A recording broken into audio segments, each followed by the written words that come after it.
तर चेहऱ्यावर वांग येण्याची कारणं कोणती?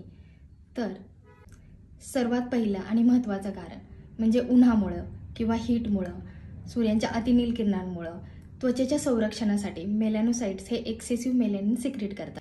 तर या एक्सेसिव्ह सिक्रेशनमुळे त्वचेला ब्राऊन डार्क रंग प्राप्त होतो, त्वचा टॅनिंग दिसायला लागतं. तर हळूहळू पिगमेंटेशन साठून तिथं वांग तयार होतं.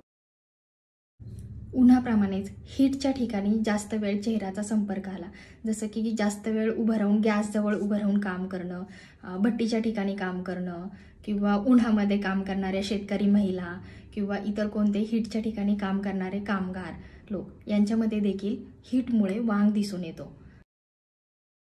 दुसरे महत्त्वाचे कारण म्हणजे हार्मोनल इम्बॅलन्स. प्रेग्नन्सी किंवा डिलिव्हरीनंतर खूप स्त्रियांना चेहऱ्यावर वांग दिसून येतो. याचं कारण म्हणजे प्रेग्नन्सीमध्ये इस्ट्रोजन, प्रोजेस्टेरॉन हे जे हार्मोन असतात त्यांच्यामध्ये झालेले बदल. इस्ट्रोजन हे हार्मोन कमी होत असतं, त्याच्यामुळे डिलिव्हरीनंतर खूप स्त्रियांमध्ये वांग दिसून येत असतो. ज्या स्त्रिया गर्भनिरोधक गोळ्या घेत असतात किंवा PCODसाठी गोळ्या घेत असतात, थायरॉईडसाठी गोळ्या घेत असतात, त्यांच्यामध्ये देखील वांग दिसून येतो. किंवा कोणत्याही इन्फ्लामेटरी डिसीज नंतर म्हणजे इन्फ्लामेशन झालं तर देखील मेलॅनिन सिक्रेशन हे वाढत असतं. त्यामुळे कोणत्याही इन्फ्लामेशन नंतर खूप दिवसाच्या तापानंतर हे वांग दिसून येत असतं.